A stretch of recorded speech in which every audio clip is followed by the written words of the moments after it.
So, hi everyone, thanks for joining. So this is Finance Meets Real Estate. So we have a great guest here today, Ryan Dago, right? Dago. So he's a former tech executive and current real estate syndicator. And he's going to speak about a very interesting topic in real estate education, I would say, or real estate profit, sort of like profit metrics and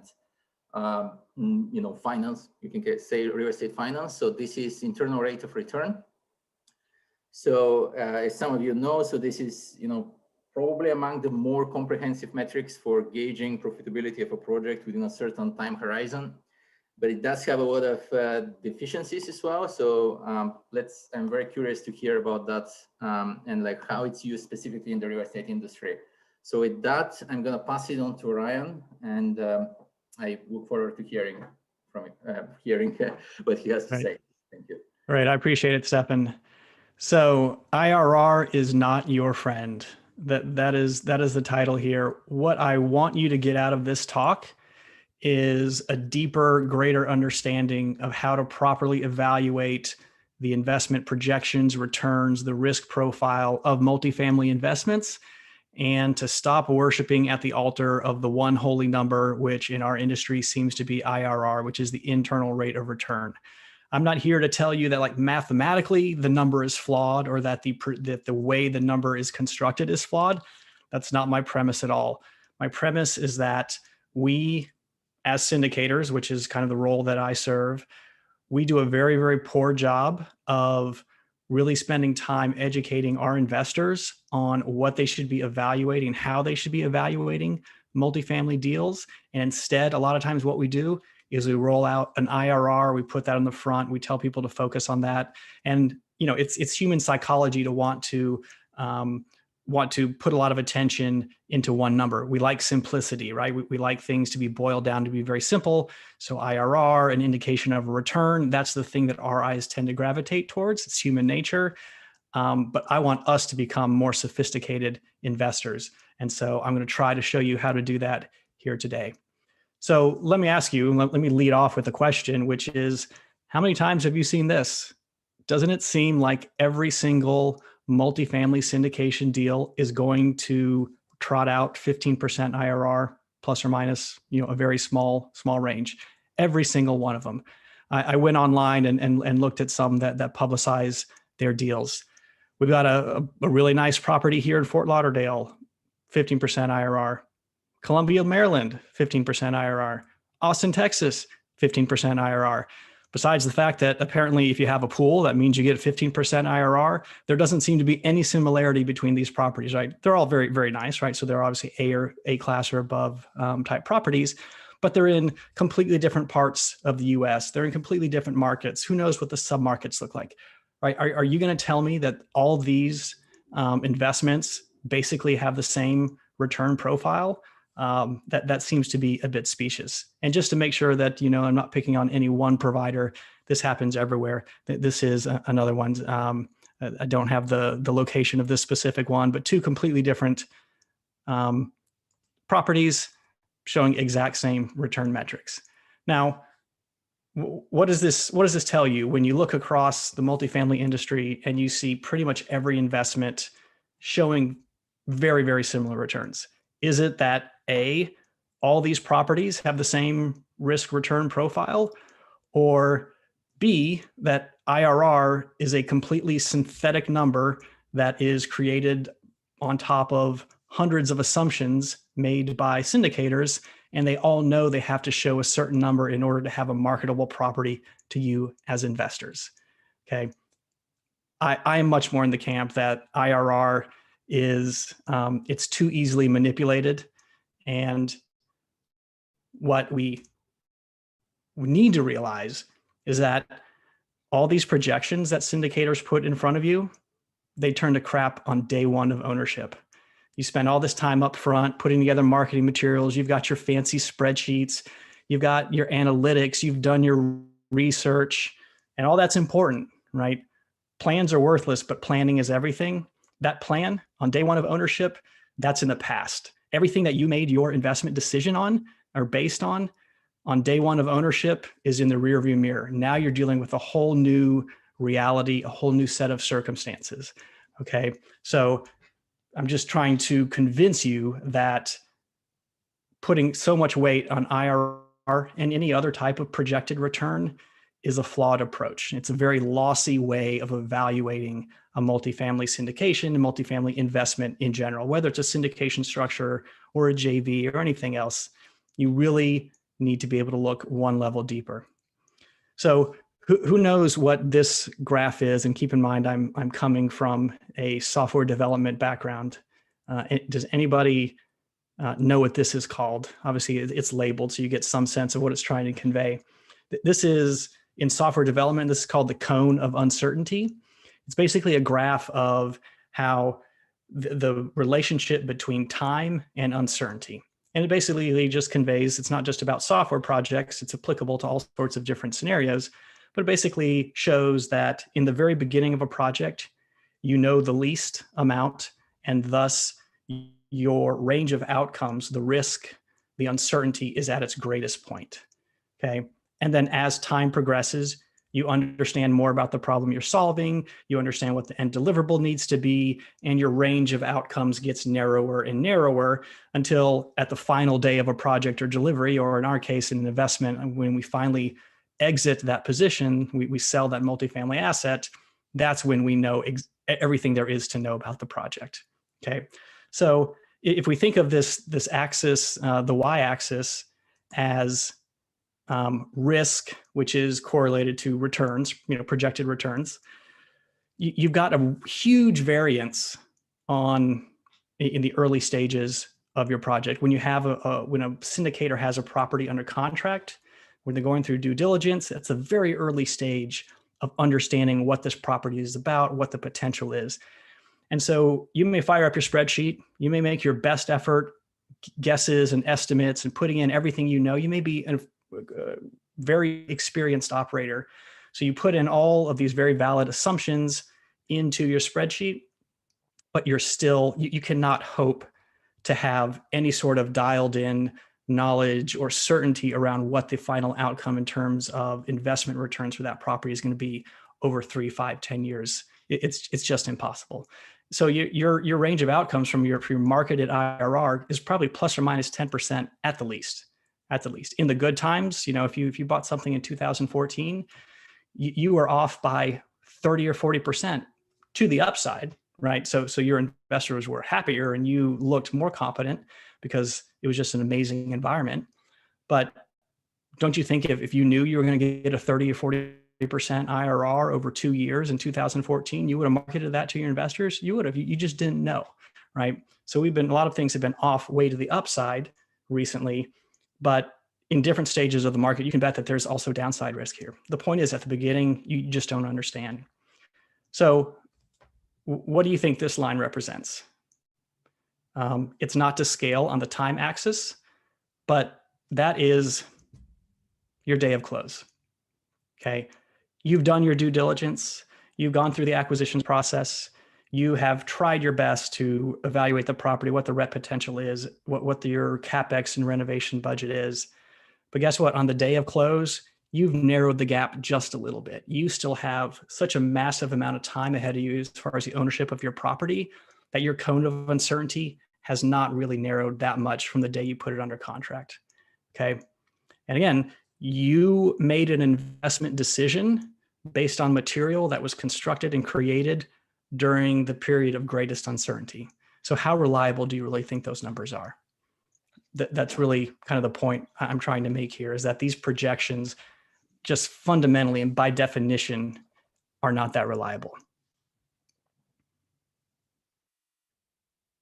So should you just throw up your hands and say, oh, well, I guess I'll just choose the operator that I happen to like the most, or that my dad knows, or a buddy of mine knows, and just go with that? No, there are still ways to properly evaluate an investment for yourself, for your own risk profile and for your own return expectations. But I want you to walk away with a greater level of sophistication as an investor and a whole litany of other things that are kind of one level below return projections, of which IRR is one. There's average annual return, even cash on cash. These are just projections that are built on piles and piles of assumptions. I think there are a fundamental set of properties and characteristics that are more useful to you as an investor. They may not spit out one number that you can put on your mantle and say, this is the best summary of this particular investment, but in total, they do give a much better sense of the characteristics and the risk reward profile of a particular investment. And I kind of think about these things across three different buckets. We've got the property characteristics, right? So the fundamental characteristics of the property itself, the physical characteristics. You have the business plan, so what the syndicator or operator intends to do with it. And then you also have the assumptions that go into the underwriting. So what I want to do today is walk through each of those buckets bit by bit. It's going to be a lot of volume of information I want to throw at you. So get your notebooks out, but I want you to walk away with just a better understanding of how to really critically look at syndications and multifamily investments. And it's the outcome of this will not be, this is what a perfect investment looks like, or this is what Ryan does on his own deals. A good outcome of this talk will be for you to have the tools to be able to evaluate these investments yourself and identify where the areas of greatest risk are in any one deal, where the areas of greatest leverage happen to be, and perhaps some inconsistencies in the story that your syndicator is telling you that you can go back and just have that discussion with them. Okay. So again, I don't claim to have all the answers. I just want us all to be thinking at a greater level of clarity and criticality than what I see most offering memorandums out there spewing.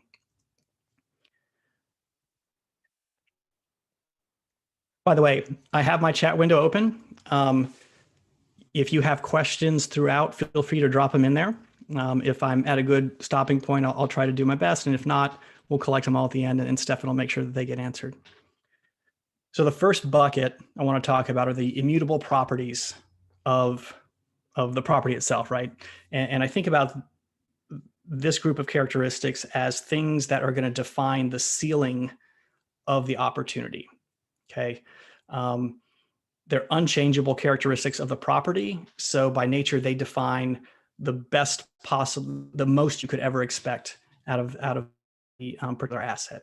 So let's go into each one individually and talk about what the boundaries are for each. So the first is the vintage of the property.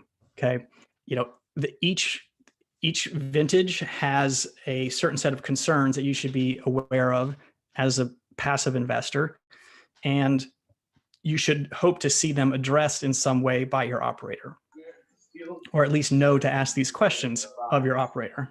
So, ever wonder why I look like this, Hart? Oh, hey, Lanya, I'm gonna put you, or Stefan's gonna mute you real quick.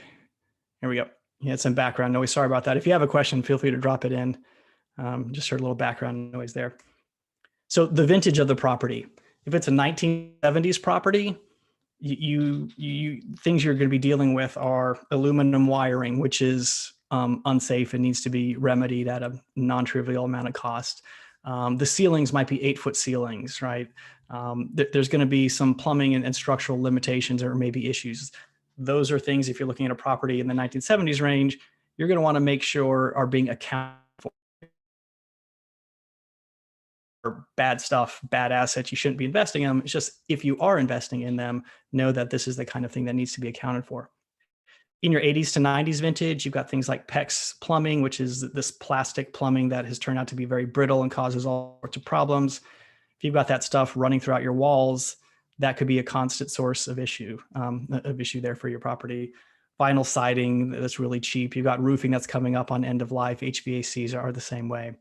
2000 and 2010s, usually it's pretty good quality. I mean, quality does vary by asset class A, B, or C, but you're also coming up on your end of life for those 10 to 15 year type systems like HVAC, hot water heaters, and whatnot.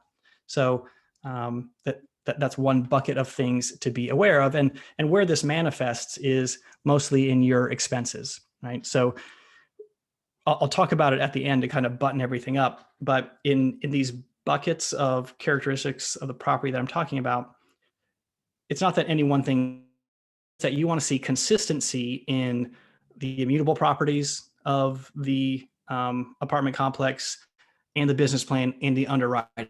You want to see a nice consistent line through all these things. And if there's something in the vintage that might be an issue, that it's addressed in the underwriting. It all needs to align and create a really cohesive story. Where you get into trouble, and where as an investor you can spot deals that maybe haven't been thought through well enough, is when you spot these inconsistencies. So as I go through this, I'm going to try to call out, again, not what's good or bad, but when this exists, this is something you need to consider. Okay, so if I'm buying a 1970s product, I might want to see that there's a line item in my CapEx for remediating the aluminum wiring. Or I might want to confirm that, are the rent projections post-renovation accurate if I've got 8-foot ceilings and every other property in my area has 9 and 10-foot ceilings, right? Those are things that are very hard, if not impossible to change. It might put a limit on your upside. So again, these are things that kind of limit the ceiling of the opportunity itself. Also part of this bucket are the unit mix. So how many bedroom and bathrooms are there for each unit? Are they small or big, right? You got the square foot. The floor plan itself, right? Garden, which is 1 story versus townhome, which is 2 story. A lot of times townhomes are more desirable in a certain area. You might have greater rental upside with a townhome format because it feels more like a home. You've got some separation in living space versus garden. So, if I see a property that has a good mix of 1, 2, and 3 bedrooms and it's townhome style, those are all positives in my mind because they indicate potentially there's a higher ceiling on this property than a similar vintage property down the street that's just all garden, all 2 bedroom. Even with some recent construction, you can even have garages that are attached garages in apartment complexes, which is something I never had when I was growing up. Apparently they're building it now, and I've seen it on some A and newer B class stuff around here in Raleigh, North Carolina. So again, these are all things that affect how high the property potential is. Also in this bucket are the amenities, kind of the in-unit amenities and also the external. So is there built-in washer and dryer in the units? Is there a laundry facility on site, or is there nothing and people have to go off site to get their laundry done? Obviously, if you're aiming for the top 20%, 30% rent in your area, and you're asking them to go offsite for rent for wash and dryer, that's going to be a really hard sell. Same for in-unit dishwashers. Does the property have a pool, dog park, storage areas? Is there a trash service, or people need to carry their trash out to the dumpster? These types of amenities can also limit your upside or expand your upside compared to similar properties. The other immutable characteristics are where the property is. So the metro itself, the market, right? Is this a growing market? Is there good economic diversity in the city? What's the quality of jobs? Is it mostly a manufacturing area? Or is it filled with tech professional, white collar types that are earning a lot? Once you have a sense of the market potential, you can also drill into the submarket. So things like crime, what's the median income in that 1, 3, 5 mile radius? How close is it to various commercial and retail, shopping centers and groceries and Whole Foods and all that fun stuff? And is it in the path of progress? Is it close to other really good neighborhoods? Just a sense for what's happening at that micro level. So those are all the properties that really define what the highest use of and highest potential of your whatever apartment property you're looking at is. So it just paints that picture. So I'm going to pause here and look at some of the questions or some comments. So yeah, Gabriel, great point about asbestos and lead for older properties. I think in the 70s is kind of a good line of demarcation between when some of the asbestos and lead was used pretty heavily versus when it was outlawed. So that's definitely also something that you have to be aware of when you're going into a property. And again, a lot of times these properties have changed hands in this industry or in this market. They've changed hands 3 times in the last 10 years. So there's a pretty good chance that one of your previous owners has remediated these items. but you don't want to assume that, and you want to definitely make sure that your operator, whoever your sponsor is, can answer that question and is aware of that thing. Chris, you had a question about if the property is ground up and new, look at. I'm going to say I don't have experience with that, so I'm not going to act like I've got the answers. I haven't done new development, haven't invested in new development. I'm on usually the opposite end of the spectrum, which is, kind of that 1970s, like we were talking about, 1970s plus heavy value add repositioning type plays. So I just don't have any experience there. I don't want to lead you astray. Great. So the business plan. I think about this. So the unchangeable properties of the asset, it defines your upside. The business plan is how much of that upside the sponsor intends to capture, okay, and how they're going to go about doing that.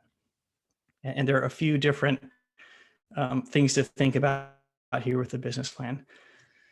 First of all, what is the tenant base that you're working with, at least on day one? And what does the sponsor believe that they're going to be able to do with that tenant base? Okay, so on day one, are they walking into a bunch of people that are on subsidized housing? Whether they're on subsidized housing or not, are you walking into something where you've got a lot of existing balances that are already built up, right? Some indication of a population that is not paying on time, is being very late. They're letting things build up. Maybe the property management has not been very good at collections. That could be opportunity, but it also could represent you're going to have a lot of work to do to change the habits of that tenant base or to just reposition the asset itself so that better tenant place. And so if I see a business plan that acknowledges that, hey, on day one,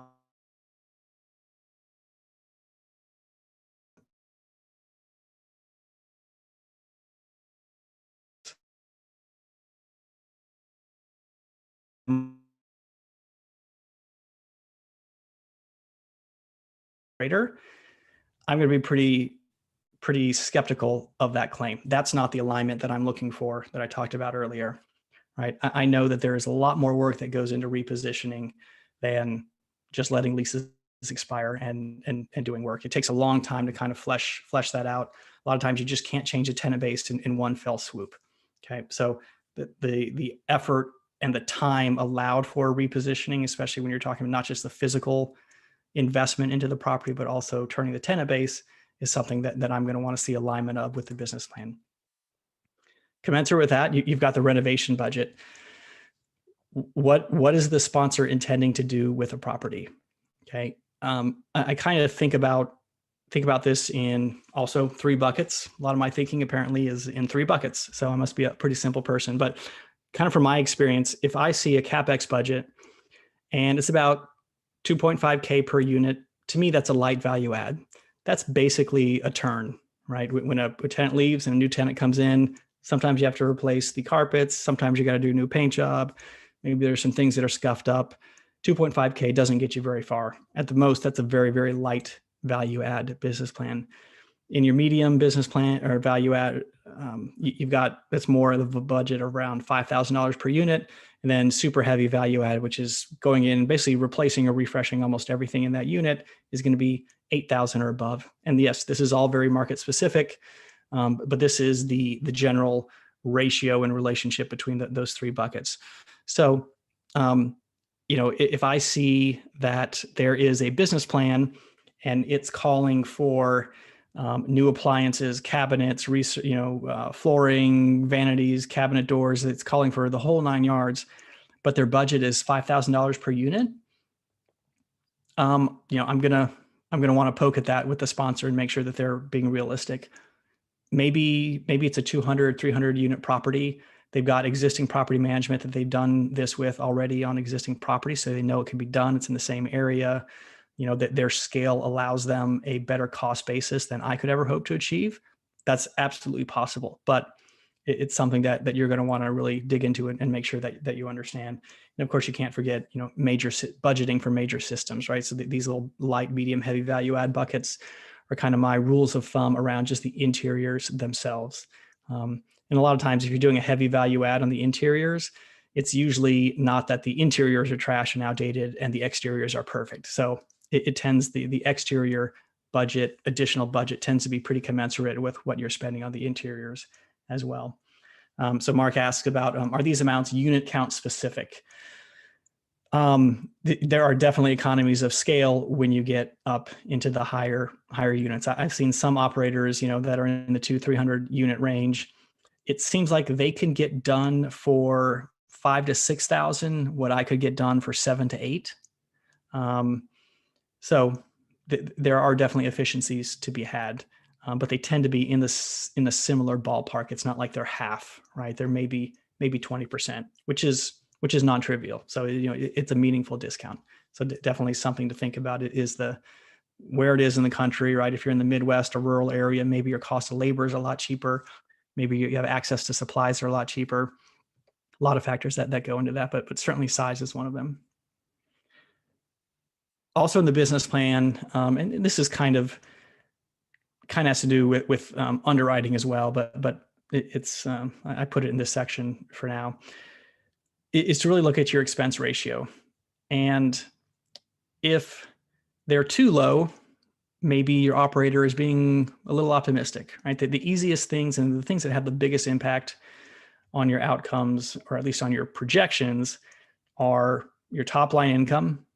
And then the next is your expenses, right? So if you can chop off a couple thousand here and there on your expenses, and every single line item on your expense projections, you kind of shave to the lowest realistic range and not allow any buffer, then you might end up with an expense ratio that's pretty low. But to my earlier point about the renovation budget and the light, medium, heavy value add budgets on a per unit basis, this can vary by number of units and other factors.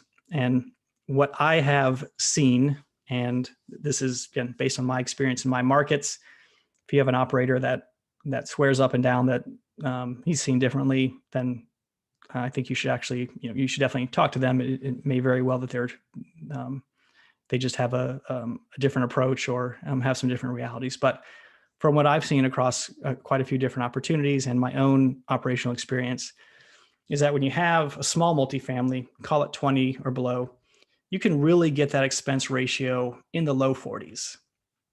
I wouldn't recommend to underwrite at 40%, but on an average basis, you'll have some months where it's 30, 35%, some months where a pipe breaks and it's up to 45, 50%, but you can settle into the low 40s if you've got a small multifamily property, especially if it's in decent physical condition. Conversely, if you're 80, 100 units or above, and as you go up in the asset class itself, if you got B, A plus stuff, then your expense ratio can get down 40s and even high 30s. If you're in the middle though, and I have properties here right at 50, you're big enough to need some specialized love and care in the property and maybe some on-site representation and maintenance people, but you're not big enough to really support full-time payroll. So that's kind of a no man's land. So I kind of see the expense ratio as a bell curve. With super small, you can get pretty low. Super big, economies of scale, you can also get pretty low. But if you're in this in-between slot, if you got a 50 or 60 unit and your operator is showing you a 40% expense ratio, maybe they'll hit that, but that is certainly not leaving a lot of room for variance. And mostly the variance would be to the downside. So just something to keep in mind there. Another part of the business plan to be really conscious of are your reserves. Is your lender requiring reserves? Is your CapEx budget part of the raise? Or is the operator going to be feeding off of the cash flow? If they're not raising all of the CapEx budget, maybe plus a little bit, then that's coming from your cash flow. And if they're showing you that you're still returning cash flow in years 1 and 2, something's not right with that equation. Same goes for replacement reserves, various escrows that your lender require, and prepaid expenses like taxes and insurance. You definitely want to see those as part of the raise to know that you can execute on that without having to have your property cash flow.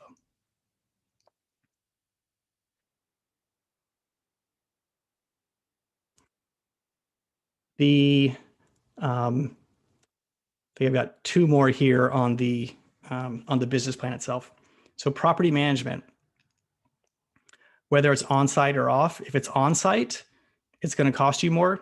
You can't just play, or those property management companies, they don't structure their fees in terms of just a flat percentage. They'll usually do 3 to 4% flat fee of collected rents, plus you're going to be paying for the payroll of the people that they're putting on site, even if it's on a part-time basis.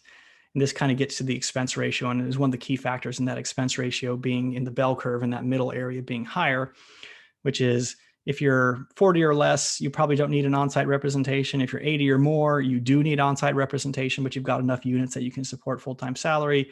If you're in the middle, it really depends on the rest of your plan, right? Is this a fully stabilized property? Then you may not need on-site representation, and it's just a leasing agent every once in a while that's going to show a unit, or a maintenance person that can come out on demand.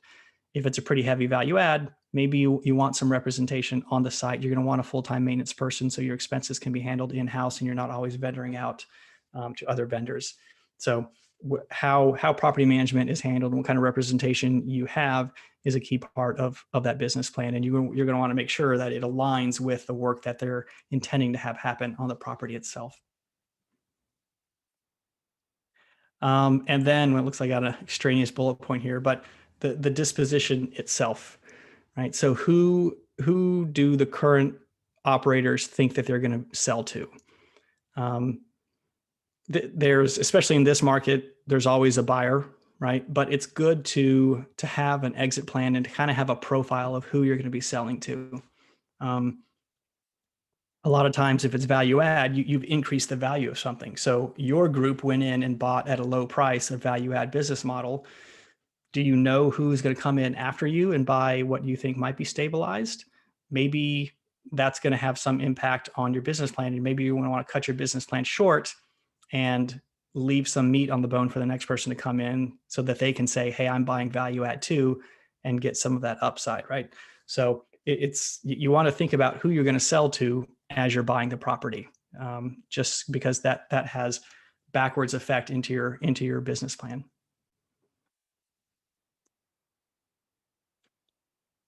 So the last bucket here is basically the underwriting. These are the points of greatest leverage into the underwriting, and they really define. Ryan, just for a moment, Yeah. Does everyone see the slides changing? Because on my end, I actually don't right now. It stopped at some point. You do? Yeah, they're changing. Okay, yeah, sure. Yeah, then I don't know. Maybe it's Okay, good. all right. Okay. I'm gonna pause here. I want to make sure I'm catching some of the questions. Great. Okay. So explain how the expense ratio is calculated. I mean, at the very highest level, the expense ratio is your total operating expenses divided by your gross income. Okay. So if I've got collected rents in 1 year of $100,000 and I've got $48,000 in expenses for that year, that's a 48% expense ratio.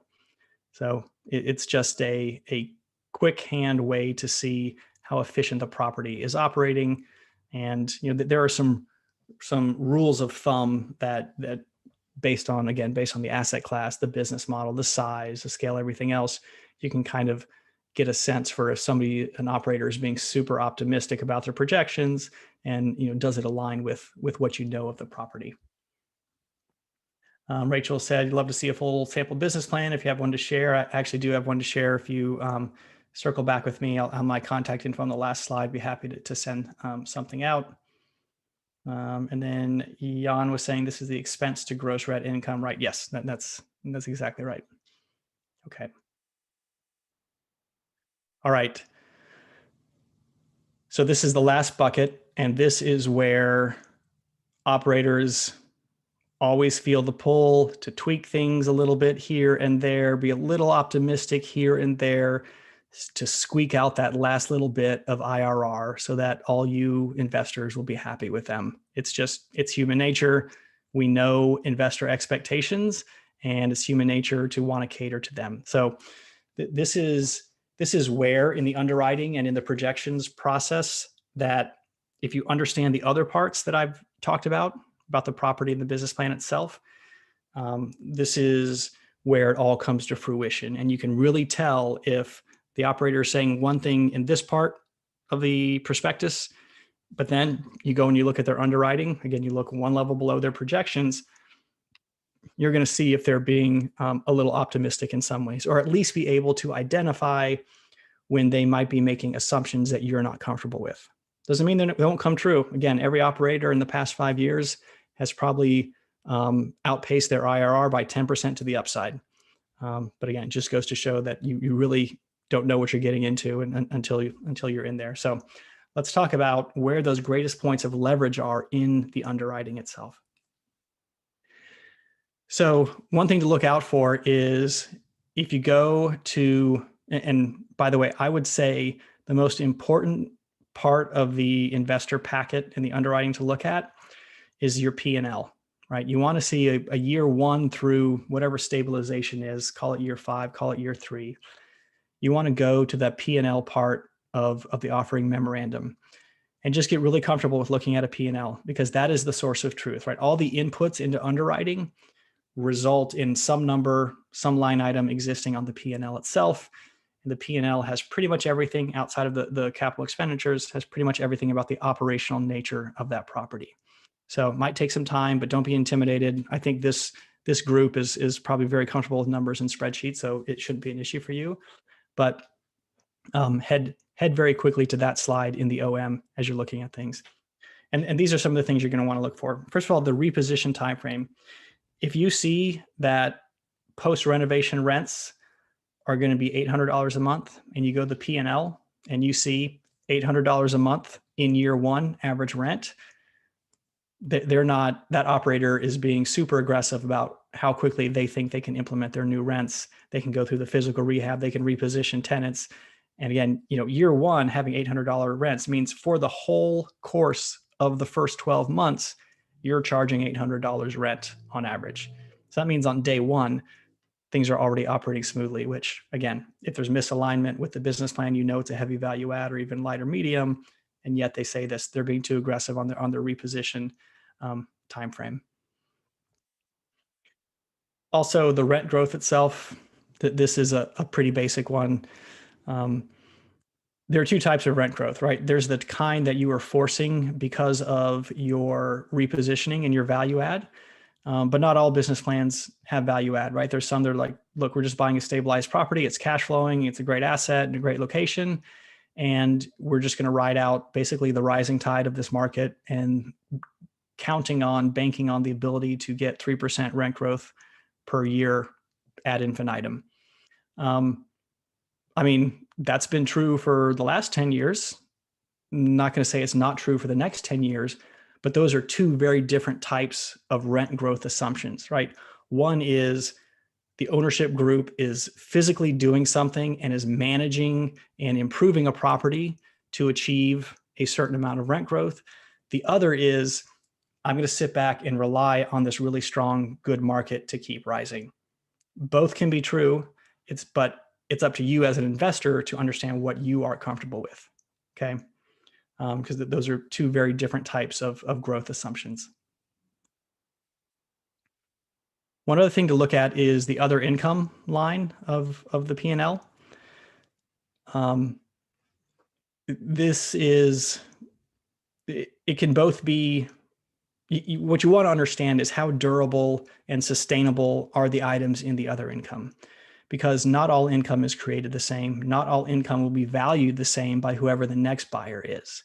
Okay, so if the sponsor is throwing every little knick-knack, dollar here, dollar there that they think they can extract out that's not rent itself, it won't all be the same, right? Is it an on-site laundry unit or laundry room that they think they can get $1,000 a month from, but the units all have in-unit washer and dryers, right? And they're repositioning the tenant base. And so what were tenants that might not be able to afford their own in-unit washer and dryers are going to be repositioned out to tenants that are, but yet they're still assuming that other income is going to stay the same from this community-based laundry center. Are there cable and internet contracts that they're going to put there? Well, it looks good on the P&L. It doesn't increase your top line, but if that next buyer, you're making the assumption that what is like a temporal contract is going to be there forever. That income is not valued quite the same as rents, which are much more durable, right? They're not subject to the whims of business decisions and contracts running out and things like that, and other vendors that have a say in it. So just make sure that the operator is not throwing every possible thing into other income as a way to juice the top line. But in saying that, there are some very real opportunities to take what is currently an expense and change it into another income. I think you know that utility bill back and RUBS is a great example of that, right? So once you either update your infrastructure or update your leases to allow to bill back utilities, if it's on a master utility setup, you're probably not going to go back. And that is something that the next buyer can just continue running and there's no end in sight. So that's a durable source of other income. And you're taking a $10, $20, $30, $50,000 expense, turning into other income. That's $100K delta between your previous NOI and the new. So that's a pretty, that's a pretty solid return. So it's not that everything that goes into other income is suspect. It's just that you want to be really sure you understand what are the individual components of that other income. So top line growth between rent growth and other income. If you've got strong top line growth, if your rent growth is growing beyond what you projected, your business plan is going to look amazing. The next item down are kind of and speaks to what you're able to collect as far as rent are your vacancies. So are you accounting for increased vacancies that come with a heavy value add business plan, or the need to reposition all the tenants into higher quality tenants? That doesn't happen without breaking some eggs, right? You're going to have to non-renew people. You're going to have to go in and fix units up. That doesn't just happen magically, right? There's time that it takes to go in and do that. You got to put it on the market. You got to find a new renter. And so if a property has been operating at a 4% vacancy for the last 4 years, and they've got below market rents, and the plan of the new company is to come in, invest in the property, increase those rents, you're probably not going to still be at 4%. Certainly in year one, where you've had to go in and change a lot of things out, you're probably going to want to see 6, 8, 10% accounting for total vacancies. And then going on from there, if you are going to be managing and having rents that are closer to market rates and not very under market rates like the previous owner, you may also want to account for just a higher baseline in vacancies, right? So something closer to 6% rather than 4%, which was kind of the depressed rent baseline. So I have some kind of rules of thumb here around economic vacancies that I use matched to the asset class of the particular asset. So if it's A class, you can do 1%, economic vacancies, which are bad debt, loss to lease, delinquencies, things like that. B class is 3 or less, and for C class, I use 4%. And this is also during the times of COVID, which affect things. So I don't mind being a little more conservative here than in other times.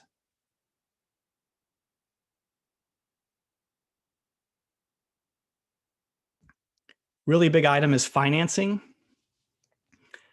And I think we all know about LTV, right? If something's at 80, 85% LTV, that's pretty highly leveraged. You could definitely juice your returns. You can show better IRR if you're using greater leverage, but that also increases the likelihood of you getting trouble if there is some downside in the market, in the property itself. Lots of things can go wrong. So how much buffer do you have to the downside?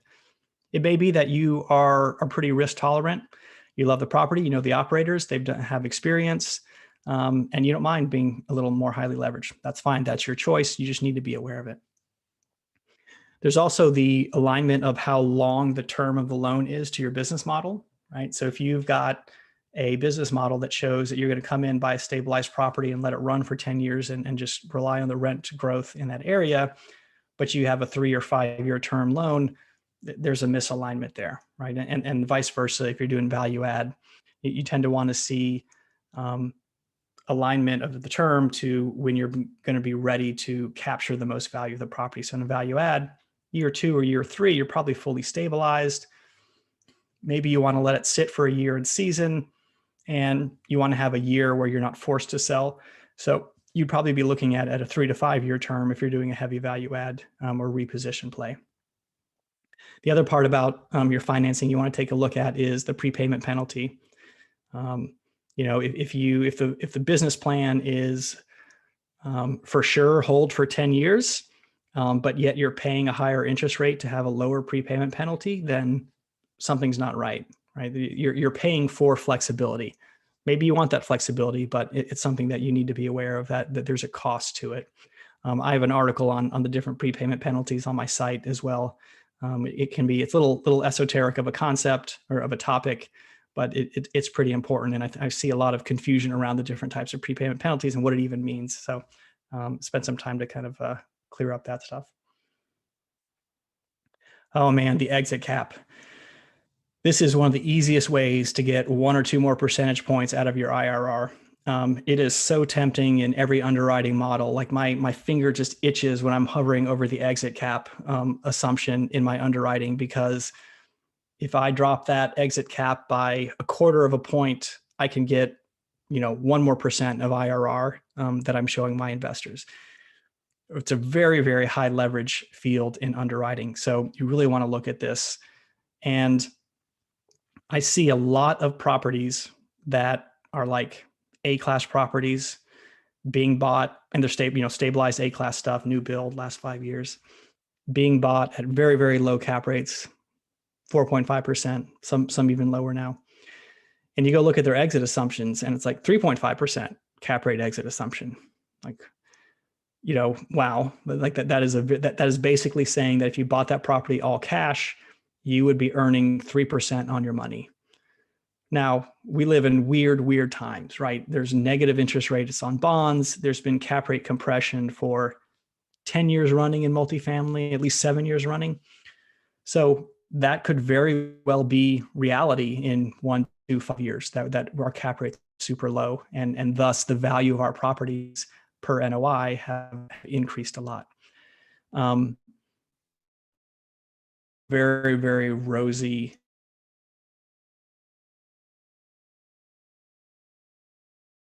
returns on. Have to think about is that a climate? Is that the economic climate that you are wanting to bank on for your investment? That in order for your investment to hit the returns that it's showing, you're going to need basically the best possible economic climate for that particular asset. So look really closely at the exit cap assumption. My rule of thumb is to take what, because cap rate, it's tricky, it's super tricky. And by the way, I do also have an article on cap rate on my website, so that's I can send these links out later if you want to, but it's a really in-depth topic. It's basically a measure of value of the property, but it's really only useful for stabilized properties.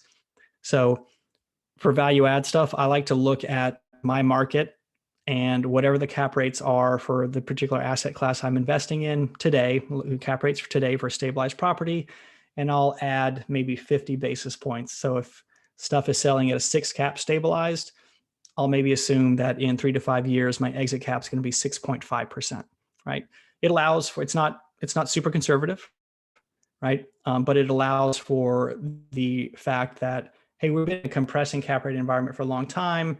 I could see that start to change. So it's allowing for some expansion of cap rate, which has the same effect of reducing the value of the property. So you'd be really surprised at how taking a projected cap rate from a projected exit cap from 6 to 5.5 could add percentage points on your IRR. It can really change the outcome of the deal. So be sure to look at that and make sure that you agree with what it implies about the assumptions.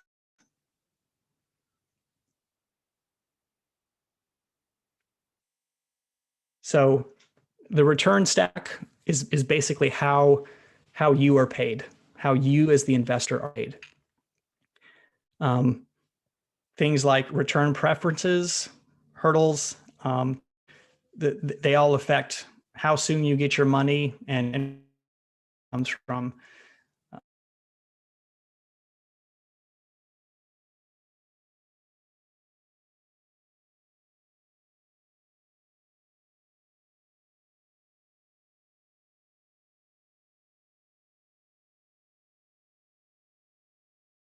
right? So you get the first 9 or 10% return, but none of the upside. And then class B is like you get a 7% preferred return, and you get to participate in the upside along with a general partnership. I think that that's a fine way to structure deals. It means you can cater to two classes of investors, some that are more risk conscious and maybe want that first bit of the preferred return and are willing to give up the upside. And then others that maybe want the upside and believe in multifamily as the asset class. It's fine to offer that. But when you artificially limit the returns to some segment of your equity base, you make it easier to achieve the returns on the other. So this is a way to take a deal that maybe doesn't show that 15% IRR that every syndicator wants to show and lets them offer two classes of shares, one of which where there's upside, you are able to show that 15% IRR. So it's a little bit of financial engineering, not in a sinister way. I think there are very valid reasons to do that, but just, it's something that you can be aware of that exists with deals that may not have a lot of upside. This is one way to give at least more upside to a smaller segment of your investor equity stack. Similar thing with ownership structure, 70-30 tends to be pretty common. If it's 80-20, where 80% are going to investors, does that mean this deal is really thin? And in order for this operator to get enough investors, they have to take less of the pie? Not a bad thing. I'm not saying you should not invest in these, but you should also look at how is the general partnership incentivized? I mean, I'm an operator, so I am probably speaking my book here, and obviously I want to be able to put food on the table, but I want to know that when I invest in a deal, that the general partnership, the operators have an incentive to keep managing that deal, that they are properly, they have a sustainable source of income from the deal itself, so that they're motivated to keep putting effort into it, right? It's a hard proposition to say, you've got to manage this deal for me, and you're not going to get paid until 5 years from now. I mean, there are many deals that work like that, but I like it when my operator gets paid when I do from the cash flow. I've done deals where there is no pref because I'm like, you want to be aligned with your investors, and there's no better way to do that. From the first dollar that comes out, we're splitting it 70-30, right? And the returns are still, there's enough returns there that all of us are getting fed, right? So making sure that everybody's incentivized in the right way. There's also something called preferred equity. This is different than a preferred return. And it's basically somebody who sits in the equity or the capital stack before you. So they get first access to the returns. They also get first access to the equity on disposition, or if something happens to the deal and it goes under, you've got debt, which is your first lien position. They're going to get everything that they are owed. They're going to get theirs back first. Preferred equity might be next in line, and then you as just common equity are last in line. So that affects your downside a little bit. So just something to be aware of there. So I'm going to pause here and look at some questions. I know we're coming up on time, Stefan. So I had a few more slides, but I'm going to go ahead and stop and we can do questions. No worries, take your time. So to kind of summarize, I think what I want you to walk away with is a greater understanding of how all the factors that go into the business of purchasing a multifamily property and running it and operating it and maximizing its potential, how they all align and should be consistent throughout, so that the story of this property is consistent from the upside of the property, what the business plan is of the property, and the underwriting assumptions that the operator has put in front of you as an investor.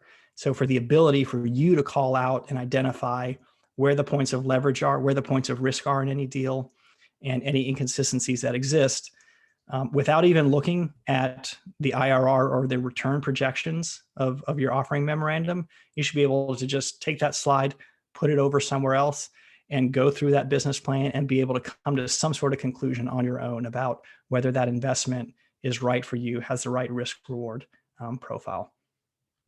So I had a few examples here. I'm going to save it for, I can send these slides out, Stefan, but I want to make sure that we get to some of these questions. So thoughts on interest only, how many years of IO is okay? How much is a stretch? This is a good point. I think it was a bullet point on one of my slides.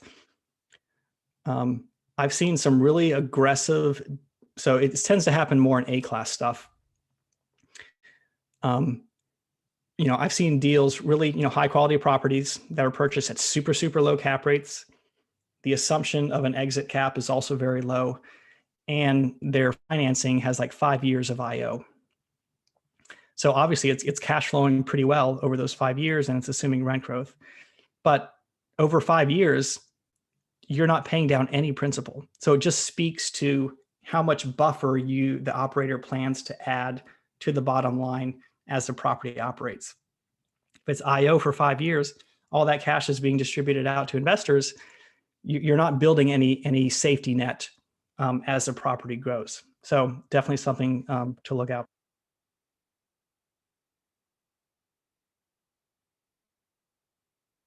I don't really have a like how much is too much.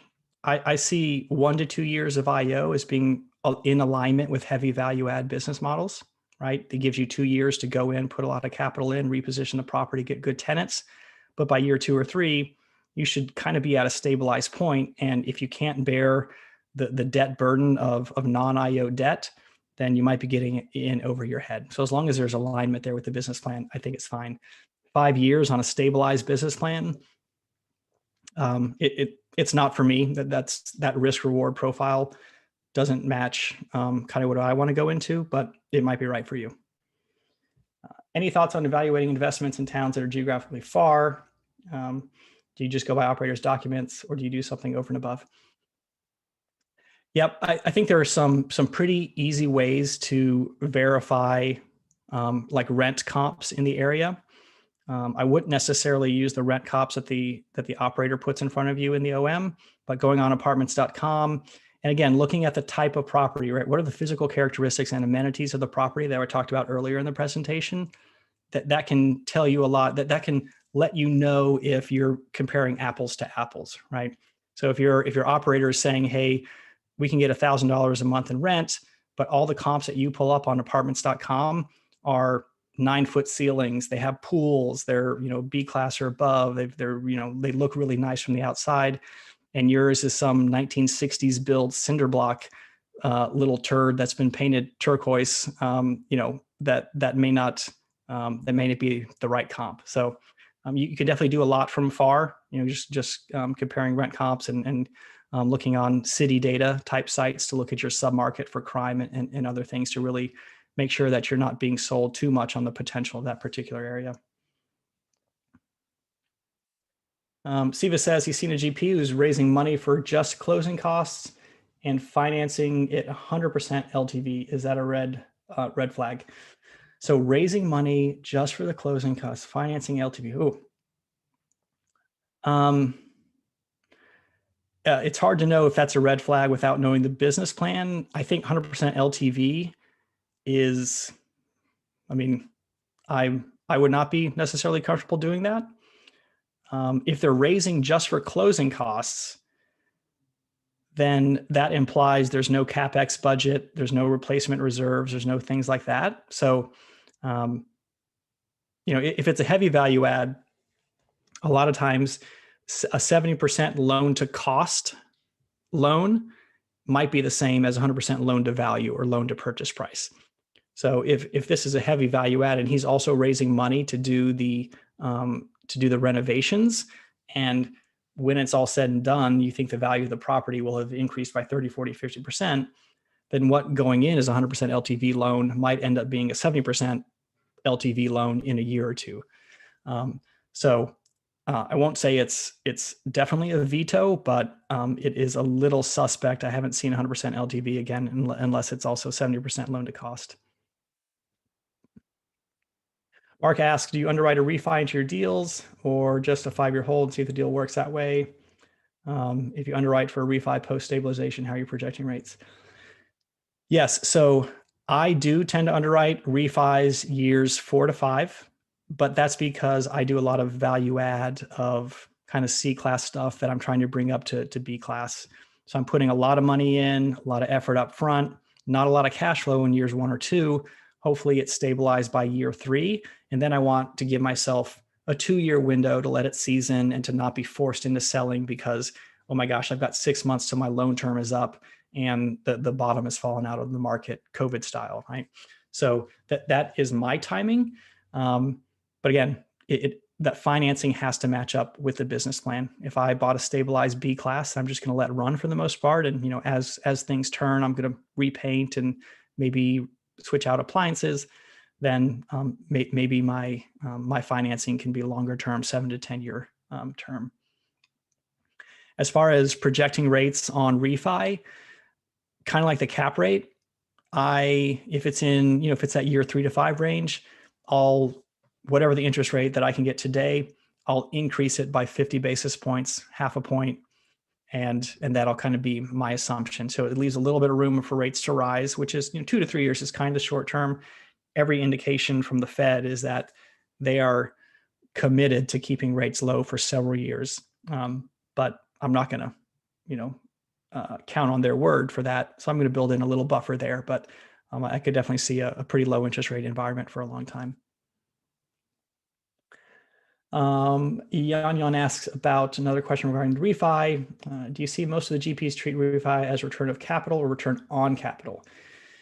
Yes. So it is, I have only ever seen it be a return of capital. And there are advantages to that. There are disadvantages to that. When it's a return of capital, it's a tax-free distribution back to you because it's not a gain of any sort. It's just the partnership saying, you gave me $100,000. I'm going to give you, of that $100,000, I'm going to give you $80,000 back. So the government says, okay, you just got your money back. That's not a gain. That's non-taxable. So that's the benefit. The downside is your capital account balance will have been reduced from $100,000 down to $20,000. So your distributions now will be reduced, right? If you had an 8 pref on that deal, now that's going to be 8% of 20K is the calculation versus 8% of 100K. So you've gotten money back, but your cash flow will be reduced a little bit, commensurate with your reduction in the capital account balance.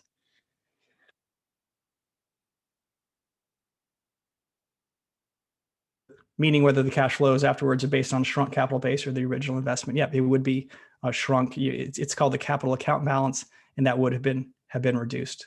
But I think that is the preferred way to do it because if I, like on the value add I'm doing now in Greensboro, it's a 50 unit. And by year 3, we'll be in a position, again, if all goes well, to refi and basically get 100% of the capital pulled out. So if you were to say to me, you can, I'll give you all your money back in 3 years, and then indefinitely you're going to get 70%, or you, the investors, are going to get 70% of the cash flow from this property, and we can hold it indefinitely with zero money in. That's pretty compelling. May not be for everybody, right? But that's a compelling investment profile. And if it matches with your personal goals, then that's something that you would probably want to participate in. That's kind of the, that's like the, I'm drawing a blank, but it's what everybody strives to provide. If you can return 70% plus of the capital, at that refinance event, that usually justifies the cost of that transaction to give the capital back to the investors. So we as operators like to do that, let you now have access to your funds again. You can go do something else with those funds and earn a return on that, while you're also still getting a return on the property itself. So it's a pretty standard maneuver. It's not something I look at as nefarious or a tool that is used to juice returns in any way. It has a meaningful benefit to investors, and it's a valuable tool. Great. That is, I think we're up on our time. I appreciate everybody for sticking with me this long. I know some of this was pretty dense.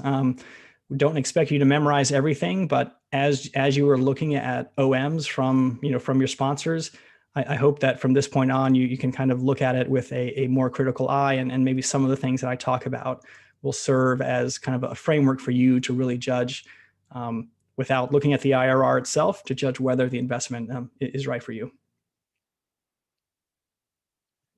Actually, Ryan, I have a question. So it was a really great overview of basically like looking at the whole business plan and property characteristics, etc., and sort of like looking for inconsistencies in that is to assess like the whole thing, right? Rather than look at the flat IRR number. But I was curious, what is your view on purely from a sort of mathematical perspective? What are some deficiencies of IRR? And I can communicate just my own kind of input as for assessing my own project. So for me, like I tend to think of in that scenario, I tend to think of IRR as okay, we have a cap rate. Okay, that's the property sort of NOI, right, on divided by its by the price. Okay, so that's the property profitability. But then if you have cash on cash, so now that's reflective of financing, right? It's reflective of leverage. It's reflective of the cost of that financing as well. And then if we have an IRR calculation, now that's cash on cash, sort of, but also reflective to me, like purely like very intuitively in my own calculations, like I would tend to, okay, I want to like get an IRR calc, so to say, if I want to get, okay, I have the cash on cash, but I want to get also the value add baked into a number, right? Okay, now that's not desirable, that reduces your stuff, right? So basically, so that's what I'm trying to say. So let's say cap rate, property profitability, cash on cash, property profitability with the financing baked in, and then IRR, cash on cash with the value add baked in, but also there is a time component. So now in IRR we have the 5 time points, right? We have time or whatever, time 0, and then like up to time year 5, let's say year 1, year 2, year 5. And then for me, like purely IRR is just a very difficult metric from that perspective to, how to say, to, if I have a project where there are very big outlays at the beginning of that project, IRR becomes really wacky, right? Like just purely separately from all the tweaks and all the things that that you really well like elaborated on. For me, it's very sensitive to, okay, now it's reflective of time component, whether, for example, a refinance happens at year 1, or whether there's a big cash outlay at the sixth month of the project, let's say, and things like that. But is this really important to me? Sometimes I can be completely indifferent, right? So then I have a 20% IRR on a 10% IRR versus a 20% IRR, or maybe it's going to jump to a 40% IRR or something, right? In a, like on a really small project, and it's literally double the IRR number, and yet I am completely indifferent whether that happens at the 6th month or the half time point or the 1 time point, right? So that's like sort of the like just like something to say. So I was curious, like, what is your opinion on that, and like if you have like an insight as for how IRR can be manipulated from a purely, other than like massaging all the assumptions and the exit cap and all that stuff, but just from a purely how to say, like it's just for me and not a super intuitive number. You understand? Like, it's for me, it's a strange number, right? It's like too complicated to understand. If you think about the fact that it reflects the time points, it's already not something I think that a human can really understand well. Yeah, it is an attempt to have one number that represents that you can use to compare across lots of different asset classes, right? It's the one to rule them all, right? The one return number to rule them all. So it's complicated, and I think it's useful, but it is flawed to think that there is any one number that can ever wholly represent a projected return, because there's so much that goes into the return.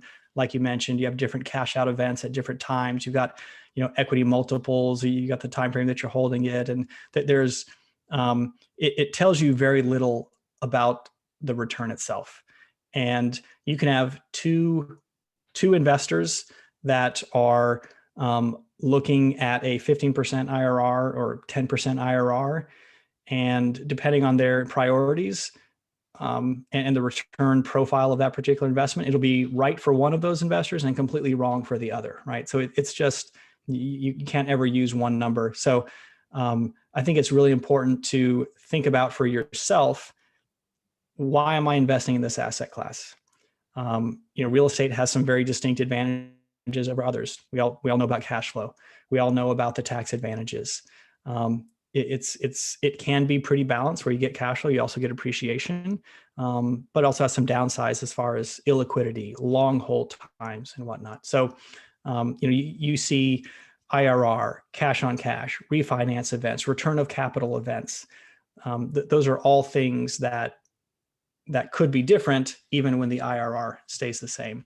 So it's really about individual preferences. I don't know enough about the mathematics of how IRR is calculated to know if it is fundamentally flawed in some way, but I know that it is an attempt to take in the time value of money and to be able to, even if there's a return of capital event that returns all 100% of your capital, it's still a way to measure that return, right? So it's trying to do a lot of heavy lifting for the goal of being like one number that is truly comparable across asset classes, which it's a pretty lofty goal, and you can expect to be a little coarse-grained at times when you're trying to do that. Yep, I agree. And yeah, you mentioned the individual preferences part as well, so I think that's quite different. You can't have a return assigned to that. So, okay. Yeah, if anyone has some more questions, feel free to go. I'm not sure if we can give like a couple of more minutes, and we're over time, but yeah, it looks like I think we got all the questions in the chat. So I feel like I'm good on my side. okay. I just want to add one thing. Yes. It's related to your comment on the IRR.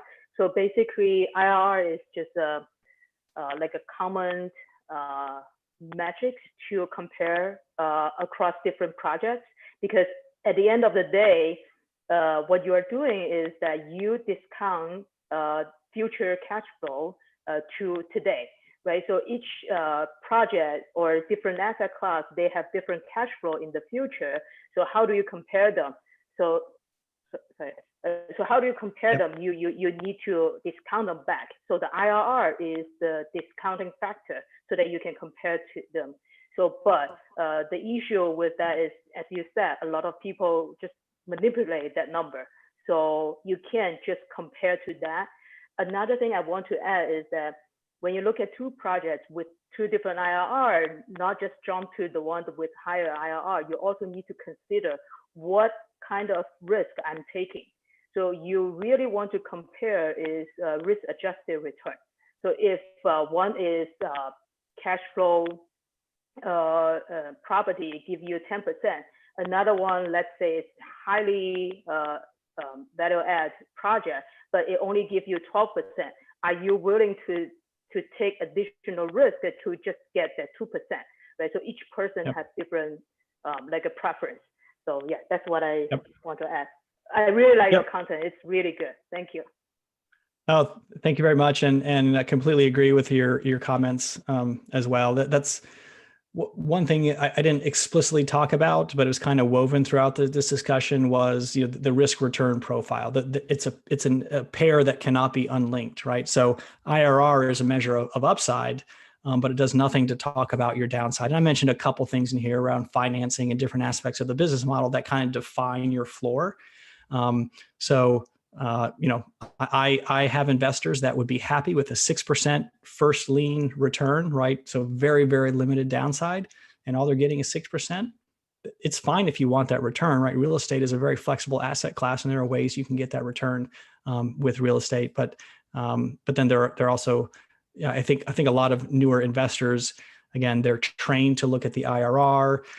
Syndicators are ones that are marketing the IRR and putting in all their material and really talking about that as like the judge of the value of their property. And so we just get kind of sidetracked, and there's not a lot of nuance to how we talk about investments of all asset classes, not just multifamily. So I really want to make sure that as an investment group, we don't fall into that trap. Had another question here from Sanjay. Understanding the need to look beyond other things other than IRR prior to closing. When you haven't narrowed down a property or deal yet, and you're doing initial screening for many choices, do you still find IRR valuable as a screening tool? If not, are there metrics you would find as a screening tool? So I had this slide, but had to kind of skip over it due to time. Let me go back here. I kind of labeled it extra credit. So these are numbers, like numerical values that I will use as like first pass. Hey, how much value is there in this particular deal? So they're numbers, they're metrics, but they're based on entry numbers, right? Numbers that are known on day one, not projections from year 5, right? Or stabilized projections from year 2 or 3. So, they can be things like your cost of debt, the spread between your cost of debt, your interest rate, and the cap rate, right? I want to see at least 150 basis point spread there between your interest rate and your cap rate. That's the minimum for me. I've seen deals where, they're a little bit less. And again, everything shows a 14, 15% IRR, but I like to see a little bit of a spread there. There's some really good, being an operator that's kind of focused on just a few markets here in Central North Carolina. If I get an offer, an OM from a broker, and it's for a C-class property that's built in 1972 in an area that I know pretty well, and the rent rolls are pretty, they got $600 rents. I'm like, okay, I know that's property's going to take a lot of work. I know that I have to put a lot of investment in my own capital into the deal, or raise capital to put into the deal to turn that reposition around. So it's basically a heavy value add plan. And I know that at those rents and what the upside for that particular market is, if the listing price is, $75,000 a door, I know that's not going to work in my market. Every market's going to have way different price per door kind of baselines for you. And it's so dependent on many factors. But if you're kind of focusing on one specific type of asset in areas, you can start to pretty quickly get a sense of, oh, when I see something from a broker that's $100K a door, that's a good value, or it's not a good value, and vice versa. Also, your day one debt service coverage ratio, right? So if you take your new debt and whatever the debt service payments are, and you take your NOI, your day one NOI, basically what the property is operating at today, what the NOI is today, divide that by your debt service. If it's 1.3, 1.4 or above, that means even if you didn't improve the property at all, which is what's going to be the reality on day one, there's enough delta between what the property is earning you today and what your new debt is going to cost that you're okay, right? You've got about 30% of buffer there, which is enough to provide you with a lot of downside protection. And again, that's something that on day one of ownership or day -1 of ownership, right? So it's a knowable number. It's not a projection. A few other ratios here, and some sensitivity analysis is a thing that I like to look at. Again, day one NOI. What does the economic vacancy or the total vacancy have to be for my NOI to reach zero? And including debt service. So it's NOI plus debt service, right? So it on day one, how much reduction in performance of the property can I tolerate before I can't even, I can't pay myself and nobody's getting any money. So those are some metrics that I will use. Again, they're first pass. They don't tell you a lot about the potential of the property in the future. But again, that's the whole point of this, is to not rely on projections of the future for this first pass. It's like, what is on day one, is this property sustainable on its own? And then what I can do as far as capturing the upside is potential that I'm capitalizing on and me and my investors are capitalizing on. But I want to know that my starting point is a solid starting point. And then it's up to my ability to execute to capture that upside. So those are some of the metrics that I use. All right, great. Thanks, Ryan. So actually, we had a question if we can share your email address so the people can reach to you, or other way, like on LinkedIn, etc. And yes. So I'm dropping my email address into the chat. It's just Ryan at this domain, Flywheel EQ, down here. I'm also on LinkedIn. I'm on Twitter as well. Feel free to message me there, email me directly, sign up for the mailing list on flywheeleq.com. I have a monthly newsletter. I kind of talk about the performance of the current portfolio, struggles. I try to be very transparent, very open. So if things are not going well or we're hitting a snag in some area, I talk about that just as much as I talk about the successes that we're having. So would love to hear from you. If I also mentioned 2 articles. So if you go to my site, Flywheel EQ, up here, there's a newsroom link. I've got some articles. So I mentioned this one. The first one up here is about yield maintenance and prepayment options. It's pretty in depth. I would not recommend this late night reading. When you're fresh and you got that first cup of coffee, you could definitely do that. And then also one of the first articles I had was about cap rates. So it's really discusses, you may know how to calculate the cap rate, but it discusses all the different uses of the cap rate. Cap rate does a lot of heavy lifting in this industry, and people throw it around like it's just a easy to understand and a very deterministic number, but there's so much variability in how it's used, what it means in different contexts, that I wanted kind of one place that we could talk about what the cap rate means and how to think about it. So I try to do that in this article as well. So that's, cap rates are super important when you're looking at offering memorandums and dissecting what assumptions are. So make sure you do that as well. All right, thanks. And so the lecture was really super informative, I would say. Is it possible to share the slides? Absolutely. How would you like me to do that, Stefan? If I email you just a PDF download of the slides, is that appropriate? Yeah, that should be good. Yeah, and I can get it to whoever else wants to have it, or if you feel like emailing Ryan directly, that should work as well. Yep, absolutely. Okay. Yeah, thank you so much. So thanks for everyone for staying with us and staying a bit over time as well. It was a great lecture, and thank you so much. Really appreciate it. Thanks for having me, Stefan. Thank you, everybody, for the really good questions. I enjoyed the opportunity to speak to you all. Thank you as well.